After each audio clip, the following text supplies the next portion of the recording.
I want to be very clear. The strike was not carried out with the intention of harming WCK aid workers. It was a mistake that followed a misidentification at night during a war in a very complex conditions. It shouldn't have happened. With me now on all this is Ambassador John Bolton, former Trump National Security Advisor and former U.S. Ambassador to the United Nations. Ambassador, really great to have you here tonight. The level of this international outrage is extraordinary and growing today as the repeated apologies from Israel's highest-ranking officials continue. This video from the top military commander admitting they made a, quote, grave mistake is very, very rare. What do you make of Chef Andres's accusation that the aid convoy was targeted? Well, look, this is a great tragedy. There's no doubt about it. Humanitarian aid workers are not legitimate subjects of attack. The question is what Israel did or didn't do deliberately. They have acknowledged that they were responsible. They have apologized for it. They've said they're going to do an investigation and that the attack was not deliberate. Now, you know, the chef has gotten his facts out on the table, and that's fine.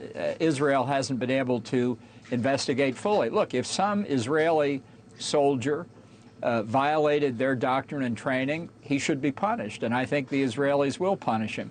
But I think it's a little hard to understand why the level of outrage today is so high when somehow the outrage of October 7th diminished.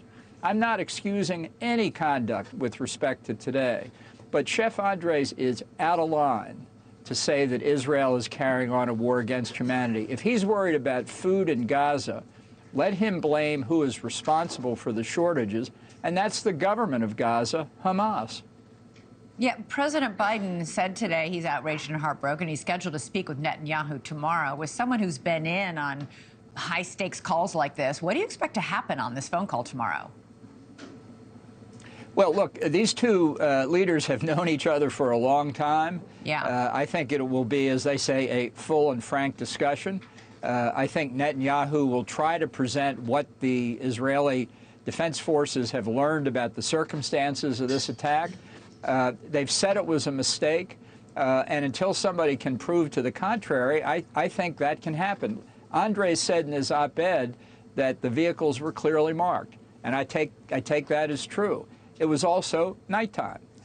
So things can happen, and I'm not excusing any conduct, and I'm not trying to be callous, but I think it's important to keep in mind what's at stake here. And what's at stake here is whether terrorism prevails over the right of self-defense. Right. So for those who say this justifies a ceasefire, I say, no, it doesn't. Not until Israel's right of self-defense has been vindicated. I guess, Ambassador, the point is this isn't some renegade army. It's a highly trained professional military armed with American weapons.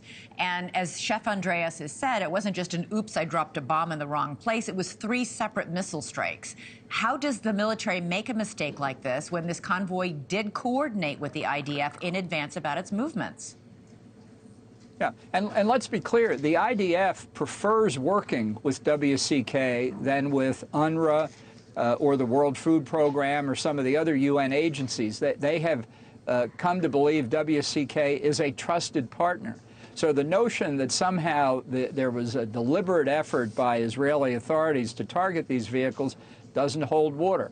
They said, and we'll have to await more facts, it was a misidentification. We do know, and people should understand, that for decades, Hamas has used ambulances to transport its senior officials, prisoners, and others. It has abused the privileged position of schools, churches, mosques, hospitals to hide their combat operations. So there are a lot of unknowns here in the facts as we have them on the public record, at least so far. And you know, Ambassador, this is going to fuel more calls from Democratic lawmakers. It's already started, that the United States will start attaching conditions on the military aid we give to Israel, similar to the restrictions we give on the aid we give to Ukraine. We tell Ukraine it can't use American weaponry against Russian territory. So is it time for these conditions? Do you think this will start to happen? Well, I'm sure some will propose that, but no, I don't see that it's time for that to happen. Thanks so much for watching. Go to joinnn.com to find NewsNation on your television provider. And don't forget to click the red subscribe button below to get more of NewsNation's fact-driven, unbiased coverage.